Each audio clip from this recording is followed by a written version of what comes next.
ये कहानी है ऋषि की, जो अपनी 7th लाइफ जी रही है। वो अपनी सभी लाइफ में क्राउन प्रिंस के हाथों मारी जाती है, लेकिन वो फिर से अपनी लाइफ के एक पॉइंट पर वापस आ जाती है जब उसकी एंगेजमेंट टूटती है। अपनी 7th लाइफ में उसकी मुलाकात पहले ही क्राउन प्रिंस आर्नल्ड से हो जाती है और वो उसे पहली ही नजर में शादी के लिए प्रपोज कर देता है। तो क्या इस बार किस्मत बदलने वाली है? आइए इसे मिलकर देखते हैं। एनिमे की शुरुआत में हमें एक जंग का सीन दिखाया जाता है, जिसमें एक लड़का सभी सैनिकों को मारते हुए महल में घुस जाता है। हमारी फीमेल लीड ऋषि सभी सैनिकों के साथ अपने राज्य को प्रोटेक्ट कर रही थी। वो बताती है ये वो आदमी है जिसने इस जंग को शुरू किया, द एम्परर ऑफ गैल्किन, आर्नल्ड हेन। और अपनी चमकती नीली आंखों के साथ आर्नल्ड उन सब को खत्म कर देता है। हम देखते हैं उससे लड़ते हुए ऋषि की तलवार टूट जाती है। वो फिर भी हिम्मत नहीं हारती और अपनी तलवार उसकी गर्दन पर लगा देती है, पर उससे पहले ही आर्नल्ड उसका खेल खत्म कर देता है। टाइम रिवाइंड होता है। ऋषि 5 साल पहले के समय में पहुंच जाती है, जहां उसका मंगेतर उससे कह रहा होता है, तुम एक बेकार लड़की हो, तुम इस लायक नहीं कि तुमसे शादी की जाए। मैं तुमसे अभी के अभी अपनी मंगनी तोड़ता हूँ। वो कहती है, हाँ ठीक है,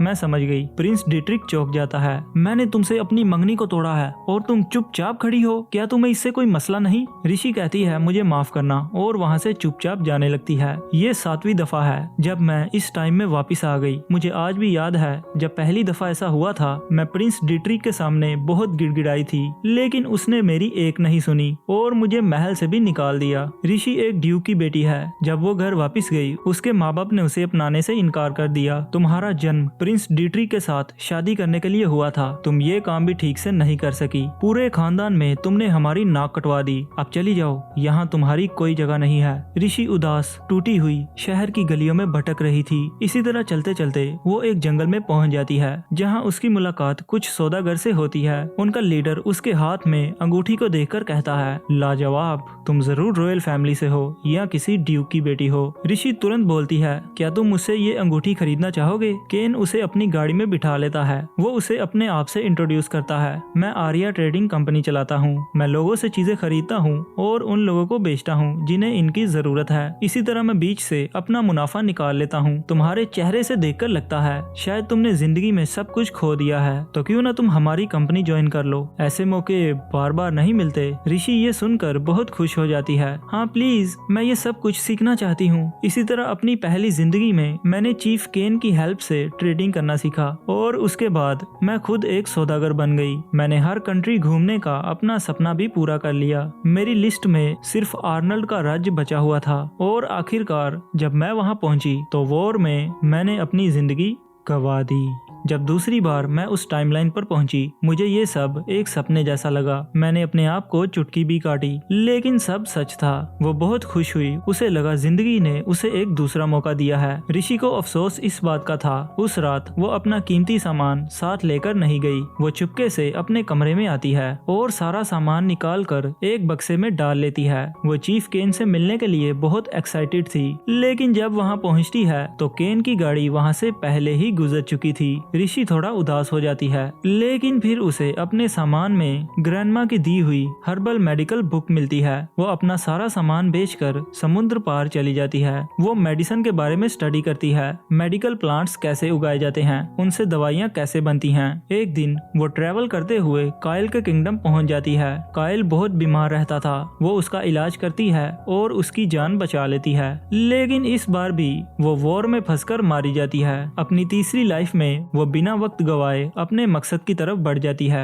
जो स्टडी उसने अपनी पिछली लाइफ में की थी, वो उसी की ही ब्रांच में स्पेशलाइजेशन की स्टडी करती है। ऋषि इस फील्ड के जीनियस स्कॉलर डॉक्टर माइकल के अंडर सब कुछ सीखती है। इस बार उसके लिए ये सब करना आसान था, क्योंकि अपनी सेकंड लाइफ में उसने इन सब चीजों का एक्सपीरियंस लिया हुआ था। सब लोगों से सीखने के बाद जब वो अपनी रिसर्च को अकेले में जारी रखती है, तो एक बार फिर वो वॉर में फंसकर मारी जाती है। अपनी चौथी लाइफ में ऋषि एक नॉर्मल जिंदगी जीने का डिसाइड करती है। वो एक ड्यूक के हाउस पर मेड का काम करने लगती है। इसी तरह अपनी 6th लाइफ में वो अपनी आइडेंटिटी छुपाकर एक नाइट बन जाती है। और इसके आखिर में क्या हुआ वो तो आप सब जानते हैं। ऋषि के हिसाब से उसने अपनी सभी लाइफ को खुलकर जिया, लेकिन अपनी हर लाइफ में 5 साल के बाद वो मारी जाती थी। अब 7th लाइफ में ऋषि अपने आप से कह रही थी, जिस लाइफ में मैं वॉर में फंसकर नहीं मरी, वहाँ मैं ज्यादा काम करने की वजह से मर गई, लेकिन इस बार मैं ऐसा नहीं नहीं होने दूंगी। मैं अपनी 7th लाइफ को आराम से जीऊंगी। मैं कोशिश करूंगी इस बार मैं लंबी जिंदगी जीऊं। वो अपनी हर लाइफ में एंट्रेंस से जाया करती थी,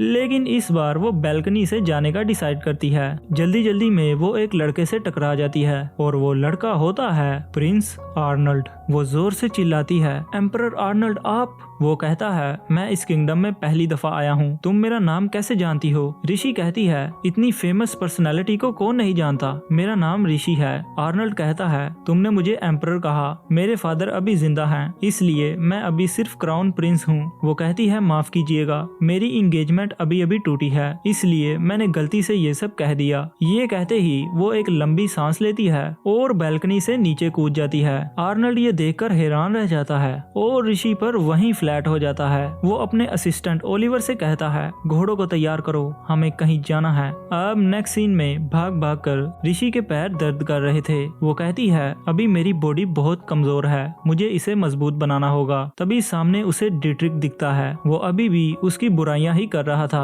ऋषि सोचती है, अगर मैं हर बार की तरह एंट्रेंस से जाती तो मुझे इसकी शक्ल दोबारा नहीं देखनी पड़ती। डिट्रिक कहता है, मैं जानता हूँ मेरी बात सुनकर तुम्हें सदमा लगा, इसलिए तुम बिना कुछ कहे वहाँ से गायब हो गई। तुम दिल टूटी आशिक की तरह यहाँ वहाँ भटकती रही। देखो जरा तुमने अपना क्या हाल बना लिया है। तुम्हें इस बात का भी अंदाजा नहीं हुआ कि तुम्हारे कपड़े गंदे हो गए हैं और तुम्हारे पैर जख्मी हो चुके हैं। ऋषि कहती है, पागल हो क्या? मुझे हमारी एंगेजमेंट टूटने का कोई अफसोस नहीं। आसपास खड़े लोग बातें करने लगते हैं, कहीं ऐसा तो नहीं लेडी ऋषि ने ही इसे छोड़ दिया। डिट्रिक को बहुत गुस्सा आ जाता है। वो तो उन लोगों पर ही भड़कने लगता है। ऋषि कहती है, थैंक गॉड हमारी एंगेजमेंट टूट गई, वरना इस बेवकूफ इंसान के साथ मुझे सारी जिंदगी गुजारनी पड़ती। उसी वक्त डिट्रिक की टिकटॉकर गर्लफ्रेंड सामने आती है और वो भी ऋषि को बुरा भला कहने लगती है। ऋषि एक गहरी सांस लेती है और कहती है, तो ठीक है प्रिंस डिट्रिक, हमारी टूटी हुई एंगेजमेंट पर मैं आपके लिए गए फैसले पर राजी हूँ। मैं आप दोनों के सामने कभी नहीं आऊंगी।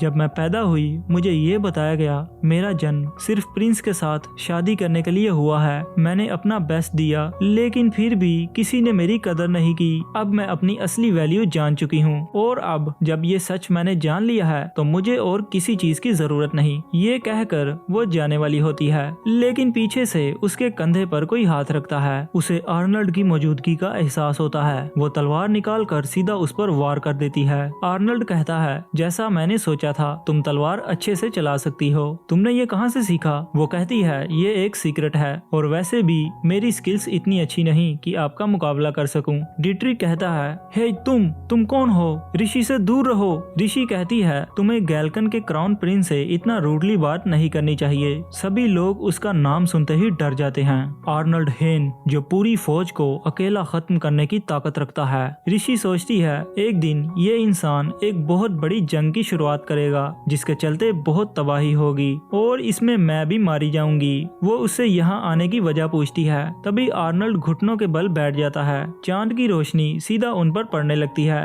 वो ऋषि का हाथ पकड़कर कहता है, क्या तुम मेरी वाइफ बनना पसंद करोगी? भाई साहब, क्या ही रोमांटिक सीन था ये। वेल, ऋषि कहती है, मुझे माफ कीजिएगा लेकिन मैं इस प्रपोजल को रिजेक्ट करती हूँ। आर्नल्ड हंसने लगता है। ऋषि सोचने लगती है, जिस लड़के ने मेरी जान ली वही मुझे प्रपोज कर रहा है, आखिर इसका मकसद क्या है? लेकिन तभी वहाँ पर डिट्रिक के डैड इस किंगडम के किंग आ जाते हैं। वो डिट्रिक को जमीन पर पटकते हैं और घुटनों के बल होकर कहते हैं, प्रिंस आर्नल्ड, मैं अपने बेटे की बदतमीजी के लिए आपसे माफी मांगता हूँ। वो ऋषि से भी एंगेजमेंट के टूटने पर माफी मांगता है। आर्नल्ड कहता है, आप चिंता मत करें, इससे हमारे राज्य के बीच रिश्ते में कोई दरार नहीं आएगी। मुझे अकेले में ऋषि से बात करनी है। अगर ऐसा नहीं हुआ तो तुम्हें पता है आगे क्या हो सकता है। किंग ऋषि से रिक्वेस्ट करते हैं तो ऋषि बात करने के लिए मान जाती है। अब नेक्स्ट सीन में वो आर्नल्ड से कहती है, तो तुम क्या करने की प्लानिंग कर रहे हो? वो कहता है, कुछ नहीं, मैं तो बस पूरी तरह से तुम्हारे प्यार में गिर चुका हूँ। ऋषि सोचने लगती है,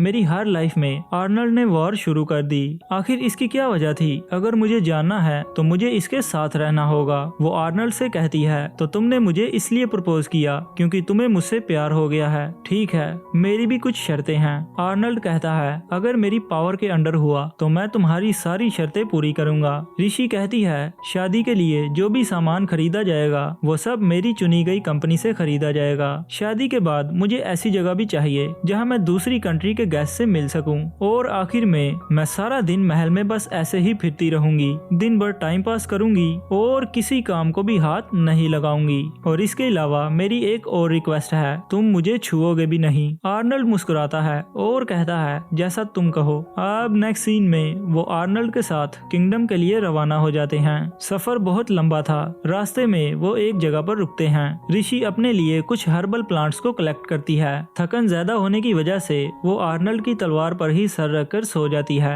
आर्नल्ड अपनी तलवार लेने के लिए हाथ आगे करता है। ऋषि फौरन चौकन्नी हो जाती है। तुम क्या करने का सोच रहे थे? मैंने कहा था ना, इन हाथों को मुझसे दूर रखना। आर्नल्ड कहता है, मैं तो बस अपनी तलवार ले रहा था। ऋषि सोचने लगती है कि सच में जिस तलवार ने मेरी जान ली, मैं उसी को ही तकिया बनाकर सो रही थी।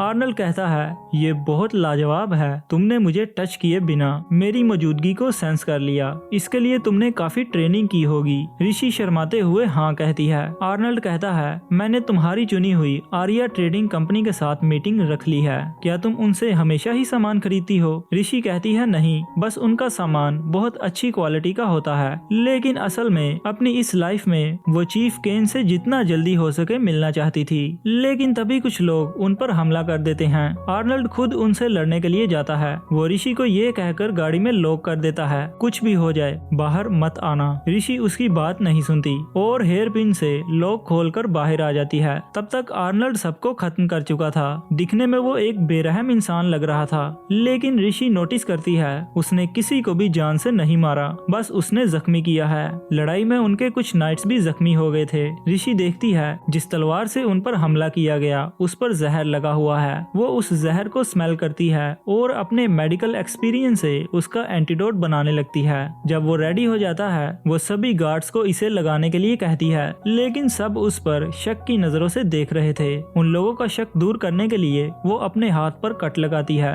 आर्नल्ड को उसकी चिंता होती है, पर ऋषि कहती है, कोई बात नहीं। वो एंटीडोट लगाकर सबको दिखाती है और कहती है, अब तुम लोग ही फैसला करो, या तो इसे अपने जख्मों पर लगा लो या फिर महल पहुंचने तक इस दर्द को ऐसे ही बर्दाश्त करते रहो। इसलिए सभी उस एंटीडोट को लगा लेते हैं। ऋषि दोबारा प्लांट्स को कलेक्ट करने लगती है। आर्नल्ड उसके पास आकर कहता है, तो तुम इन फूलों को बेवजह जमा नहीं करती, वैसे तुम लॉक खोलकर गाड़ी से बाहर कैसे आई? वो कहती है, ये एक सीक्रेट है। तभी हमें बताया जाता है अपनी फोर्थ लाइफ में जब वो एक मेड का काम करती थी, उसकी मालकिन अपने आप को रूम में बंद कर लेती थी और ऋषि ही थी जो हमेशा लॉक को खोला करती थी। आर्नल्ड ऋषि की तरफ ही देखे जा रहा था। ऋषि कहती है, क्या कुछ है जो तुम कहना चाहते हो? वो कहता है, मैं बस सोच रहा हूँ मुझे एंटरटेन करने के लिए तुम और क्या क्या कर सकती हो। ऋषि कहती है, मैं ये सब एंटरटेनमेंट के लिए नहीं कर रही। आर्नल्ड कहता है, अभी तुमने जितने नाइट्स को ठीक किया उनमें से एक कच्ची आबादी में बड़ा हुआ है। गैल्कन किंगडम के मुताबिक यहाँ सब काबिलियत पर चलता है, पर सच तो ये है कि लोगों को उनका ओरिजिन देखकर जज किया जाता है। लेकिन उसे कोई फर्क नहीं पड़ा। उसने कड़ी ट्रेनिंग की और एक नाइट बन गया। वो कहता है, ये वो काबिल नाइट्स हैं जिन्हें मैंने अपने लिए खुद चुना है और उन्हें बचाने के लिए वो ऋषि का शुक्रिया भी अदा करता है। ऋषि सोच में पड़ जाती है, क्या ये बंदा वाकई में ऐसा ही है या झूठा दिखावा कर रहा है, क्योंकि उसके दिमाग में आर्नल्ड की इमेज बहुत खराब थी। ऋषि कहती है, वैसे नाइट्स मेरे बारे में बहुत बात करते हैं, क्या उन्हें मेरे ऊपर भरोसा नहीं? आर्नल्ड कहता है, वो जानते हैं तुम्हारी एंगेजमेंट टूट गई। वो ये सोचते हैं मैं एक विलननेस से शादी कर रहा हूँ। ऋषि कहती है, तुमने एम्परर को मेरे बारे में क्या बताया? वो कहता है, मैंने कहा तुम एक ड्यूक की बेटी हो जिसका कनेक्शन रॉयल फैमिली से है। उनके क्राउन प्रिंस के साथ तुम्हारी एंगेजमेंट होने वाली थी, लेकिन मुझे तुम पसंद आ गई और मैंने तुम्हें उनसे छीन लिया। आर्नल्ड ने ऐसा इसलिए किया क्योंकि एक रानी का रॉयल फैमिली से होना जरूरी है। ऋषि कहती है, तो इसका मतलब मैं एक होस्टेज हूँ? आर्नल्ड कहता है, गैल्कन में बहुत से लोग तुमसे रूडली बात करेंगे, अगर ऐसा हुआ तो मैं। पर ऋषि उसकी बात काट कर कहती है, ये तो बहुत अच्छी बात है, इस तरह मुझे ऑफिशियल ड्यूटीज को भी परफॉर्म नहीं करना पड़ेगा और मैं सारा दिन टाइम पास करती रहूंगी। और हाँ, उस वक्त आप मुझे लगभग छूने वाले थे, आगे से ख्याल रखिएगा। अब नेक्स्ट सीन में वो गैल्कन किंगडम पहुंच जाते हैं। आर्नल्ड कहता है, विला की मुरम्मत का काम काम अभी पूरा नहीं हुआ तो आज तुम्हें गेस्ट रूम में ही रुकना पड़ेगा। वो कहती है कोई बात नहीं, मैं तो बहुत खुश हूँ। आर्नल्ड कहता है उस कमरे में बहुत टाइम से कोई नहीं रुका, वो कमरा बहुत गंदा होगा। ऋषि कहती है कोई बात नहीं, वैसे भी मैं एक हॉस्टेज हूँ। अब इसके बाद वो अपने रूम में जाती है। वो जगह सच में बहुत गंदी थी, इसलिए ऋषि अपने कपड़े चेंज करती है और सफाई करना शुरू हो जाती है। नाइट्स उसकी हेल्प के लिए आते हैं। ऋषि उन्हें कहती है आप फर्नीचर सेट करने में मेरी हेल्प कर दें। साफ सफाई करने के बाद वो सोचती है आज से कुछ साल बाद आर्नल्ड अपने फादर को मार देगा और वॉर स्टार्ट कर देगा। मुझे उन दोनों को एक दूसरे से दूर रखना होगा। तभी वो देखती है कुछ मेड्स एक लड़की को परेशान कर रही थी। क्राउन प्रिंसेस की मेड तो हम में से ही चुनी जाएगी। ऋषि भागकर उसके पास जाती है